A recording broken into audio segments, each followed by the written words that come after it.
Okay, my friend, I noticed that too.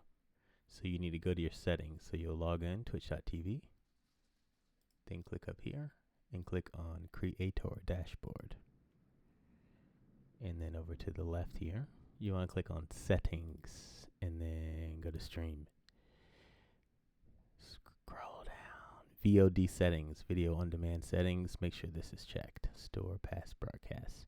And then you are going to want to do always publish VODs unless you're trying to remember to publish the stream afterwards. That's no good. Just let them ride. And you can always take them off if you want to. And then I can't remember if this is a default setting or not, but the clips are nice because you, as well as people watching, can be like, click a button and clip the last whatever. I think it's like 10 seconds. Maybe it says here. And then they'll have the little clip, like they like the riff or you like a riff or whatever.